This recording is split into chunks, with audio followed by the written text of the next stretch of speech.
All right, everybody, welcome back to another episode of Pin High Philly, the Philadelphia Golf Show. I'm in LA right now. I had to get out of there. The snow, it was just not melting, but we're here in LA. And for reference, if you haven't been to the West Coast, I am near the Chateau Marmont. So we're in Hollywood right now. I'm going to be here for a few weeks. So we're going to record in my lovely setup over here. But I hear through the grapevine that the weather is drastically improving. So that's very, very exciting. I got something to look forward to when I get back. Also, to a quick shout out to our friends over at PXG for revamping and upgrading my set. I'm looking forward to having a wonderful golf season with PXG. I've got a code for all of you. It is Philly Golf Girl 10 for all things and everything PXG. I'm excited about today's guest, and thank God we have another golf enthusiast. So I'm really looking forward to sharing with you all who our next guest is for today. He has covered Philadelphia sports for the majority of his career. And come to find out, he was actually part and covered the 2013 U.S. Open at Marion. So this individual loves golf. Give it here for Bob Cooney. Welcome to the Pin High Philadelphia Golf Show. Francesca, how are you? Well, I'm better now. There's a lot of sun hitting me, and I'm going to be playing a round of golf today. So I'm sitting pretty right now, and I get to Yeah, do you're better this. than most. You're better than Ugh, most. I know. See, I guess I'll just rub it in. Where are you right now? I am at home in on the East Coast in Cherry Hill, New Jersey. We do Okay. not have golf weather today. It's raining. It's about 40 degrees. It is improving a little bit, and we're supposed to hit like the 60s or 70s after this weekend. So golf isn't too Yeah. far in the future. If so, we can say that our game is pretty much defrosting right now. If you were to, well, let me ask you this. How did you end your golf season last year? Where was your game last year? Wow.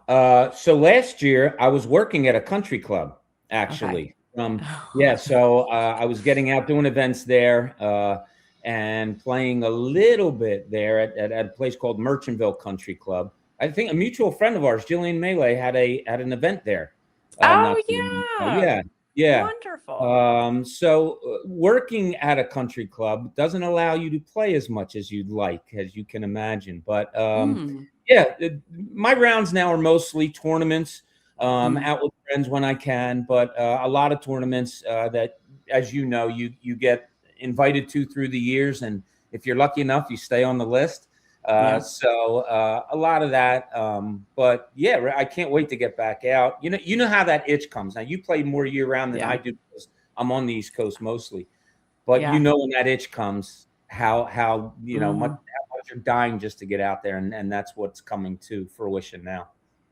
How would you describe your typical twosome or foursome? Who are you mostly playing with? Do you rotate your foursomes?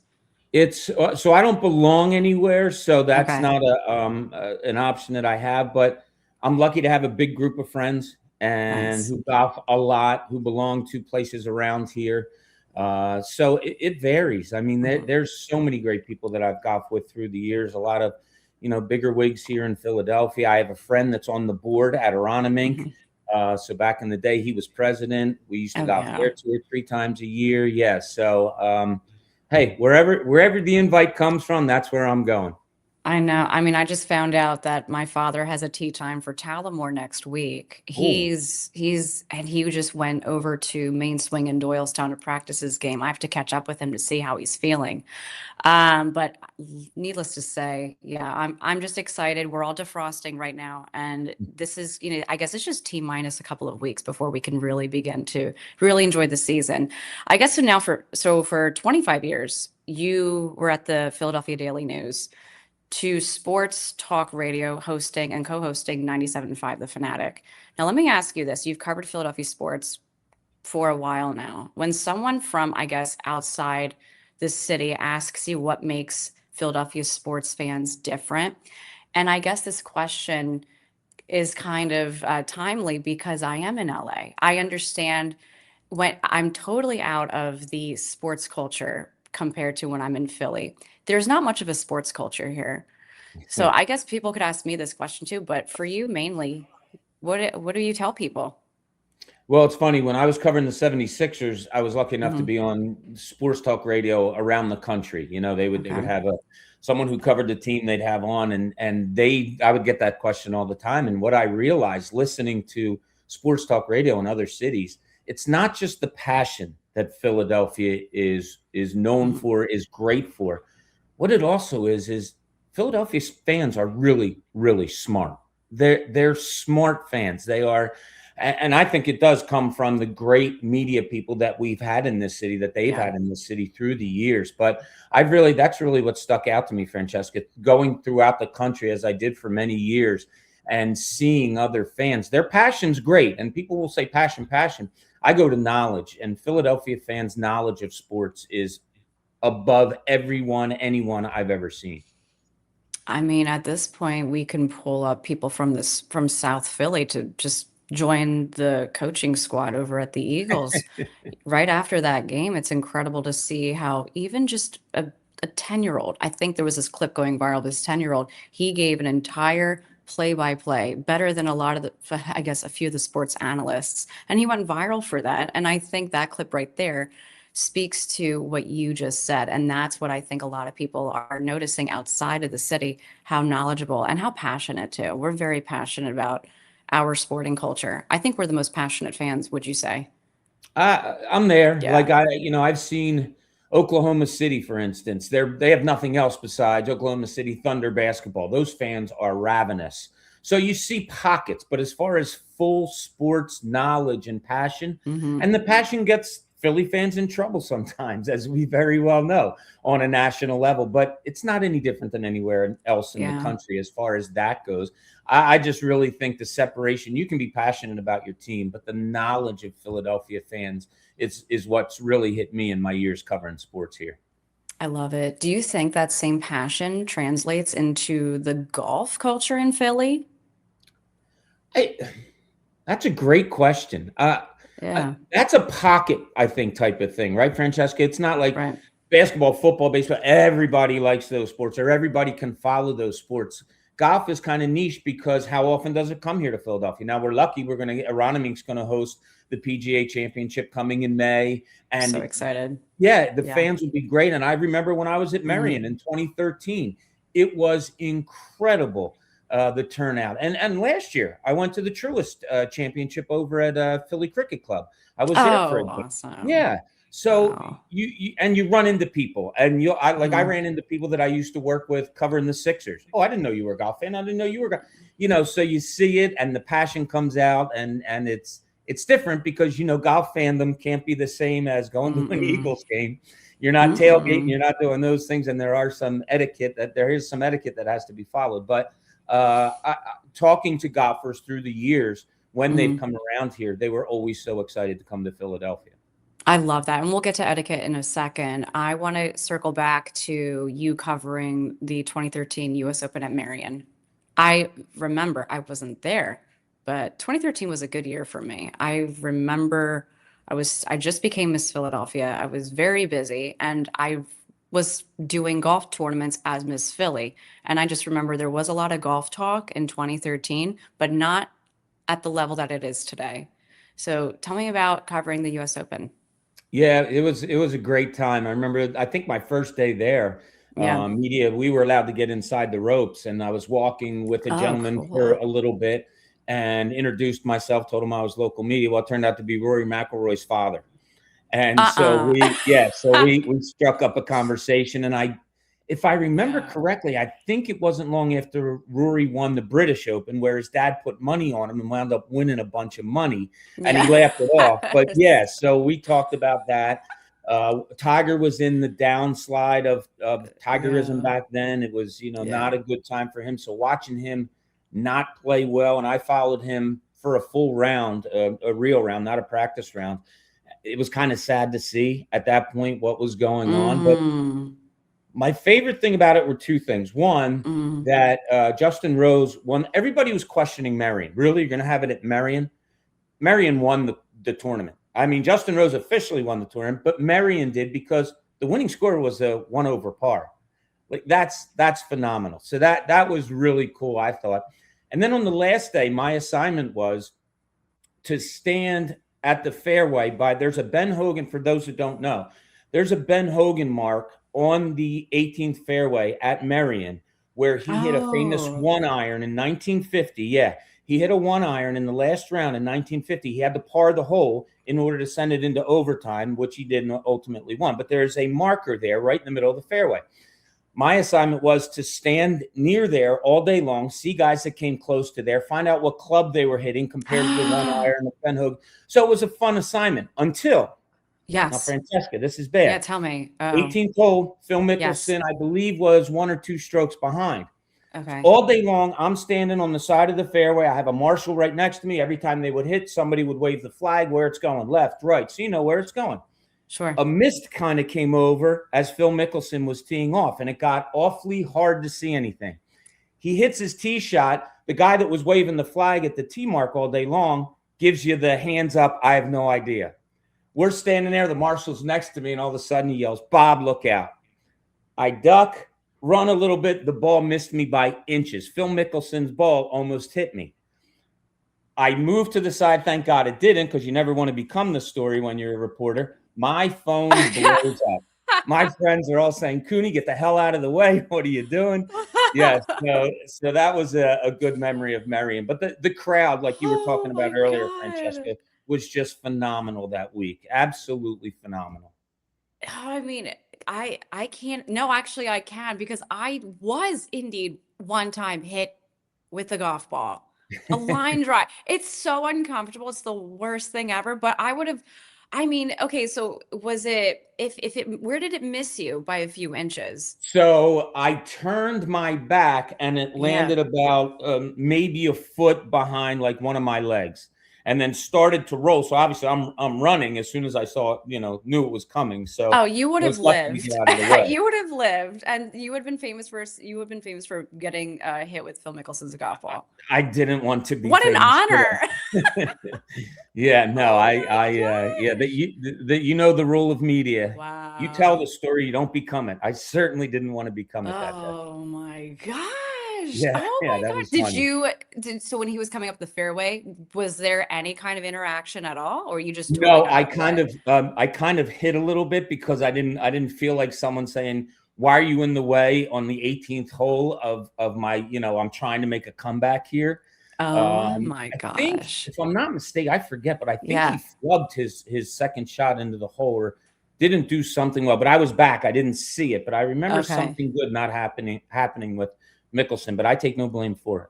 No, no, no. You didn't do anything wrong. That, oh my God, that's hilarious. What an Yeah, honor right? it would have been.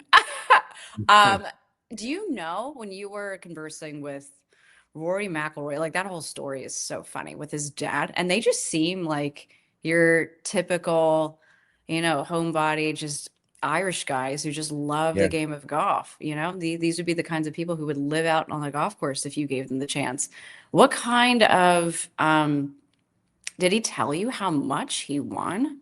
I hope I'm getting the story correct, but I'm pretty sure I brought up to him and he just laughed it off, like, "Yeah, that was Sure. fun." And we talked about them being on the private plane, different things like that. But he was so cool. Yeah. He's like, "So you're from here?" I guess we're about the same age. I guess he's a little older. I don't know.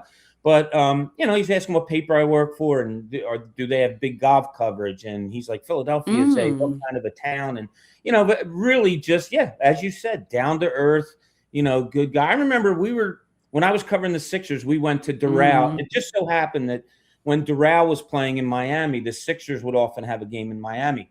We were walking around one time and Jim Furyk was having a really bad tournament. Mm. And Mhm. he went out early and we were just kind of getting there. And he literally, second shot into a par four, flubbed the shot, Mm. like hit it 30 yards. And Mm. he came Damn. kind of walking by us, and one of my friends said, "How you doing, Jim? We're from the Philly area."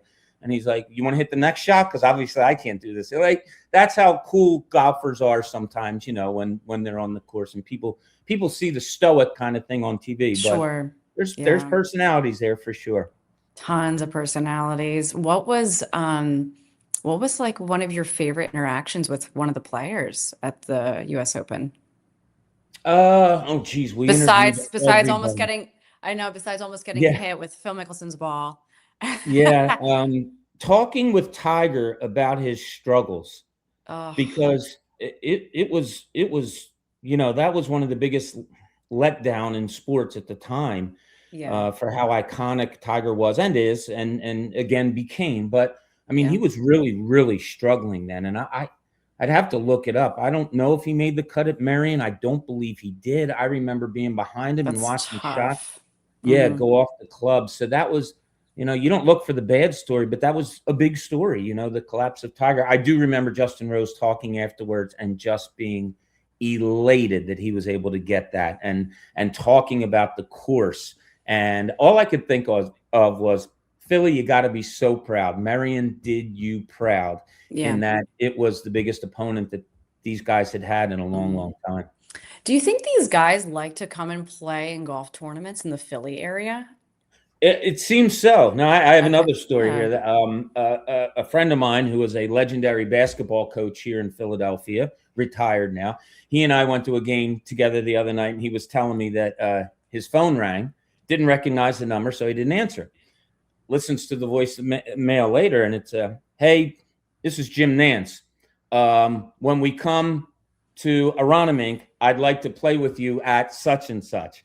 And after he talked to Nance, he said that they really do get excited coming to Philadelphia because it's That's such a awesome. great sports town. So yeah, Hmm. hopefully we get more of these. Hopefully, Aronimink does well, which I'm sure it will for the PGA, Yeah. and we get some more tournaments here. It would be awesome. Uh, will you be at, let's talk about Aronimink. I think I'm pretty sure I'll be there. Do you have plans to do coverage of Aronimink? I At have Aronimink? plans for the two of us to do coverage at Aronimink. Ooh, Yeah, we're lovely. looking into that. On Pattison is looking into that, obviously. For Christmas and my Mhm. birthday, which isn't too far after Christmas, my children got me 2 tickets to Friday at Aronimink. Yeah. So I'll be there no matter what, whether Great. it's a day or several days. We'll see what happens. But what a great, I don't know if you've been there. Have you been to Yeah. Aronimink? Yeah. Okay, I have some golf stories too. Okay, we're gonna put the ball in my court for a second. When this was totally dating myself, don't care, 2011, 2012, there was a junior tour it was a junior tour, Philly Junior Tour. I won their player of the year. 2010, I won their Look player at of the you. year. Look at you. Right? Yeah. Those were some good times. And I'm still playing with those clubs, but when I get back home, PXG took care of me. The Because I won the player of the year, I was given the opportunity to be a sign bearer for the AT&T National. This was Oh, in nice. 2012. Now, I can't recall. I was so intimidated, but I was also eager to meet a lot of the golfers. I connected with VJ Singh. There was this one golfer who was doing fairly well, Chris DeMarco, Jim Yeah. Furyk. But then also, I was the sign bearer for the group, the gentleman, and maybe you know his name. He led the first day. So this is what I remember. Nobody was walking with our group. Everybody wanted to be with Ricky Fowler's group. He was the hot ticket coming up in the PGA Tour. And I wanted to be his sign bearer, but that didn't work out.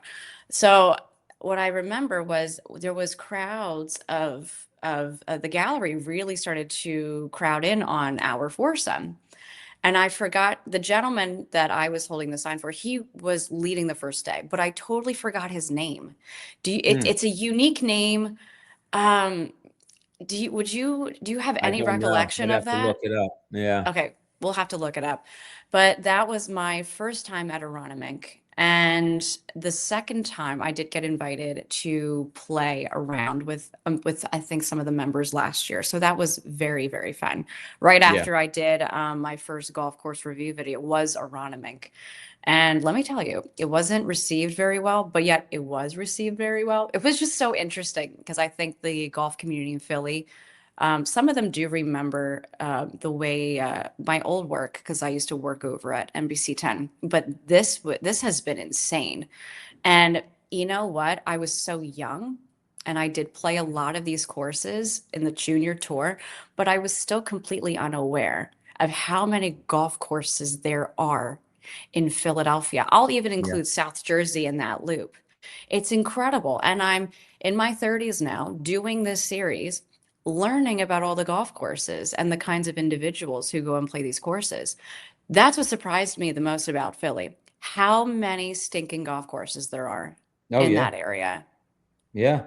Well, Doc Rivers came here as head coach of the Sixers a few years ago, right? Yeah. First thing I heard, the first thing he did was make sure what got, because he belongs to Hmm. I think he belongs to LACC.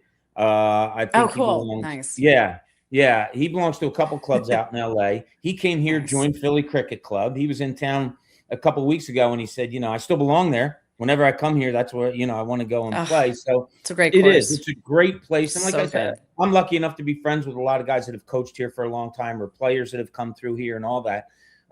They are not let down by the Philadelphia golf scene at all. There's plenty of Mm, yeah. mm. And of course, about 20 Yeah. minutes from here, you have the number one course in the world in Pine Valley. Have you ever been to Pine Valley? I I have have been not. there. Yes, I've been there 2 or 3 times. Did a story on the place one time. There was an amateur tournament there, so Yeah. I went in on the premise that I was covering the tournament, but I actually was doing a story on the golf course, which was crazy because they don't talk about the golf Mm, course there. But yeah, I got one invitation to play there, but I mm, couldn't because I was covering a basketball game that day and I couldn't get anybody to cover for me. So I've never played mm. Oh, that's there. I know. It's the brutal. worst story of my life. Oh, that's brutal. Yeah. We've been talking about Philly golf culture and just Philly sports culture with the PGA Championship at Aronimink.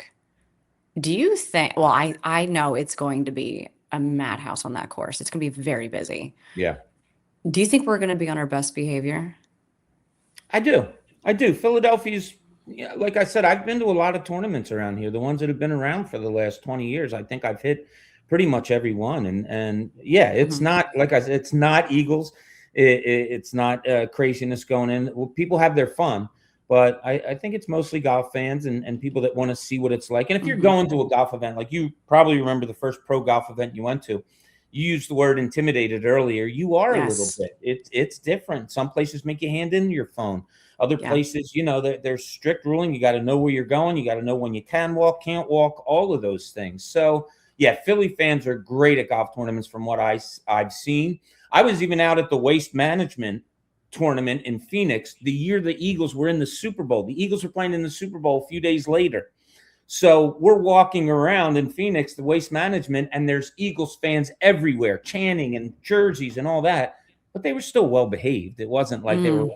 It wasn't like Happy Yeah. Gilmore, like. No, because it's so funny bringing up waste management. And I personally agree with that. I think we will be on our best behavior because after the blunders from the Ryder Cup, and then there was a video going viral of someone paying a kid to yell an expletive over at Waste Management this year. That Yep. went viral. So, Yeah. there's a lot going on. There's a lot of you just never know what's going to happen. You almost have to be prepared for anything. But I actually believe Philadelphia, we're going to be on our best behavior. We love the sport. I mean, we have some of the oldest courses in the country, and we just really appreciate that culture, you know? But I want to ask you, it's how big of a deal is it when a major like that lands in Philadelphia? It's a big deal. It's got It to be a is. big deal. It is a big deal, and I Yeah. have been in cities where a major golf tournament was going on when I was there, not for that. And you said I've been in hotels where players were staying before, and you Hmm. you feel it. The coverage of it is big. I can't really compare Philadelphia to others. I do know Sure. this is such a great sports media town that I'm sure we will be all over it, and that will help build the hype and bring the fans out. I Yeah. really do. The Jim Nance story that a friend of mine told me, just him telling me that Nance and company can't wait to come to Philadelphia. That says a lot. That says an awful lot. Yeah. Oh man. How do you think the PGA Championship is going to go down based on your experience covering majors? How do you think it's going to go down? It'll be interesting. Philly in May, weather probably is going to be a little bit of an issue. As you very well know, May here It's hit or miss. It could be, even if it's nice weather, you're probably going to have to worry about wind, all of those different things. How Aronimink holds up to these guys, it'll probably be a lot different than it is before, because what do golf courses do? You very well know. Oh, the guys were our course wasn't tough enough for blank, so now let's make it tough enough. So there's going to be changes that Aronimink will probably bring. So it'll be so much fun, and to have the best of the best here in Philadelphia, it'll be fantastic. So who do you think is going to show up? Who would you say would probably be a dark horse? How do you think the players are going to do? Just Well, curious. I think it's neat. Justin Rose won here in 13. So he knows the Philly kind of close. He went, from what I remember, he went out after the US Open and tore Philly up and had a really, really great time, and talked about it later, how much fun he had. He's probably looking very forward to coming back, and he's playing good golf, right? So yeah, you have the usual suspects in the Schefflers and the McIlroys and all of those guys. I don't know. I don't know how it's going to play out. It's going to be who's probably playing well coming into it. And, they'll get off this Florida run. And I think games will be, full force then. Some guys are still finding themselves now. And I think we'll have a better idea come the end of April, after the Masters and all. Who are you going to be rooting for? I'm so funny with sports, Francesca, because I've been covering them for so long. And if give me names, come on. Well, if my kids aren't involved playing, I really love watching for the entertainment of it. You know what I mean? Like it sounds boring, but the job I'm in, you're unbiased and all that. But I love watching Rory. I love watching him hit the ball. One of my ideal things would be to walk around with Shane Lowry and go out and have a couple beers with him afterwards. I think that would be awesome. He just seems like a down-to-earth guy. The more you get to know these personalities in golf, I think the more fun they are. And the thinking that Scotty Scheffler goes through and the way he manages his game, it's Tiger-like. So that's something I want to keep an eye on too when he's at Aronimink. Do you know what the biggest takeaway is from this conversation? I would much rather go to an Irish pub with Mr. McIlroy, cut a G in the Guinness, and just hear this guy talk about training, Rory. I think that would be so fun. This dude seems great. And his dad was telling me he's a hell of a soccer player. He said, I always envisioned him being a professional soccer player, not being, I think he said football, but not being a professional golfer. Although his dad worked at a golf course, and that's, how he got all there. But he couldn't stop telling me how great of a soccer player Rory was. Last question. I have a couple questions I want to ask you. From 2013 to now, how do you think the game of golf has been shaping or reshaping the city of Philadelphia? What are you noticing more now that wasn't as noticeable or didn't or barely existed from 2013?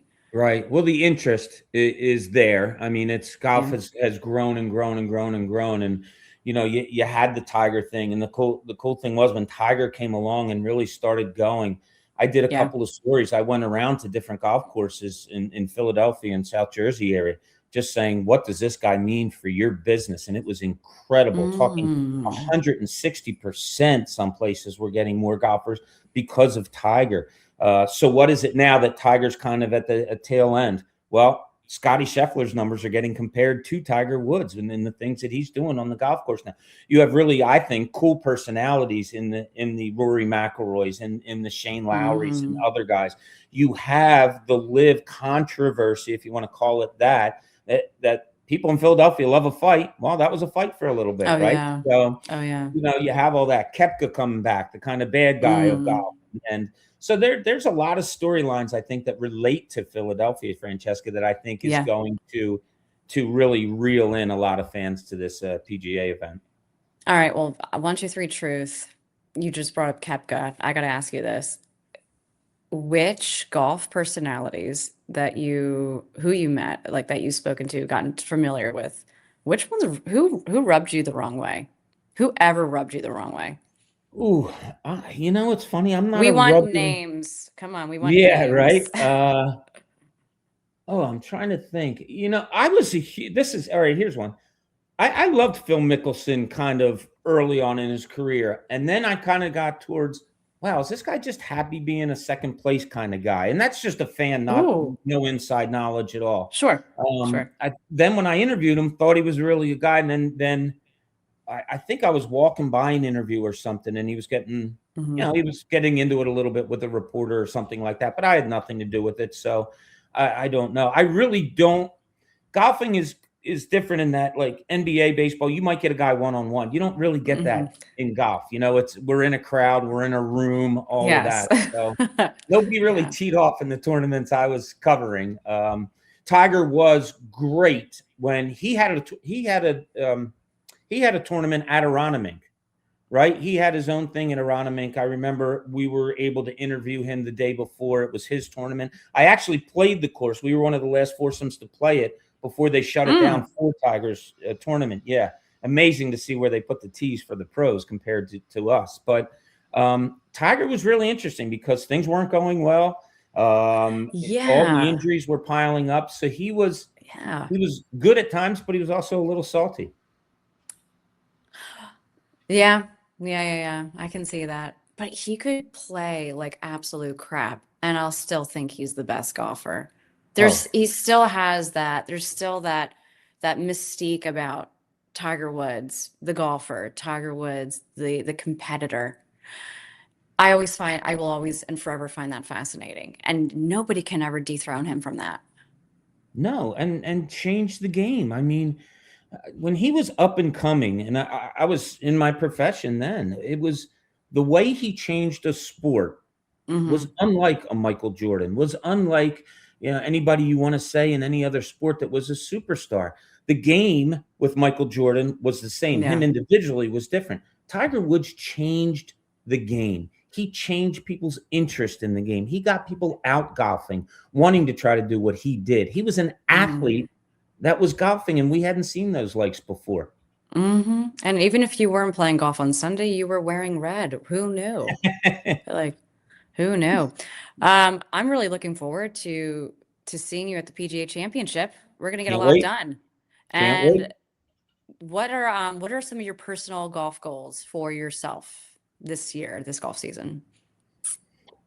Ooh, interesting. Hmm. You know, it used to be I wanted to break eight. I think my best score is an 82.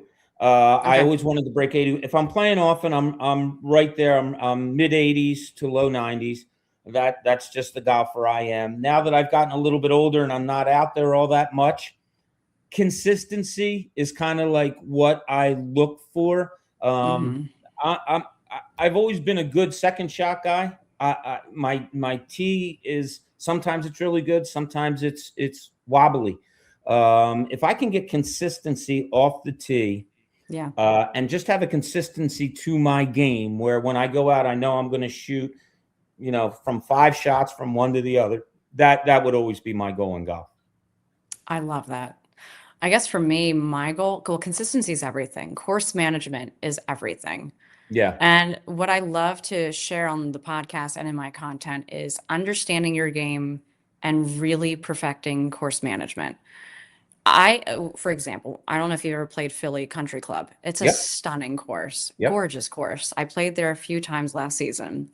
These fairway bunkers are so strategically placed. They are meant to throw someone with my distance off the tee off. I could hit an incredible drive, but it's going in the bunker, and then I'm either walking away with a bogey, and I'm grateful if I walk away with a par. So learning course management, I think for me is huge. And a piece of advice that I have, if you're listening and you know that you're starting your game out, what I would share with you all is play the most conservative rounds of golf in the beginning of your season. I mean, very conservative, boring golf. You may surprise yourself, but I think it's a great way to get a basic blueprint of your game early on so that you'll know what to work on. You'll have some personal goals for your season. So I don't know. Course management for me is huge. And then consistency is above all very important. I think that's great advice. And for someone my age, that's how I play all year round. I just always Yeah. had go out and play conservative golf and play the old man game and hopefully hit some shots that maybe I didn't expect and the score shows it. I know. And whenever I play with a bunch of testosterone, they're all trying to kill the ball. And I'm over here playing it's very boring. And I'm playing very boring golf. But the numbers, my scores reflect, they reflect that. Sure. When I play boring golf, I'm shooting in the 70s. I would say right now, if I were to go play around, I'm probably going to be shooting low 80s, mid 80s if I'm lucky. But by the end of the season, and this was always the golfer I was, towards the end of the season, I'm mid 70s. So we go from now, I'm like, now if I go and play Florida all year long, maybe I'll have some luck. Anyways, listen, I really appreciate you taking the time. Bob Cooney, 97.5 on Pattison, the famed golf sports reporter that almost got decked with Phil Mickelson's ball. I still Infamous, think I would say, not famed. you should have just stayed there. You should have stayed there. I should have taken one for the team. You should have taken one for the team. Life is Yeah. too short. Get hit with a golf ball. Seriously. I just didn't feel it was in my best interest at the I time. can't. I'm dead. That's so funny. You know what? Just stay out of the way just stay clear over at Aronimink. You never know. Maybe I'll do it's my best. redemption. Maybe Yes. it's redemption. Bob Cooney, thank you so much for joining us over at Pin High. If you guys like this episode, be sure to follow us on Instagram. And we are on all major platforms. Bob Cooney, thank you very much. Francesca, thank you. That was a lot of fun. It was fun. We'll have to have you back.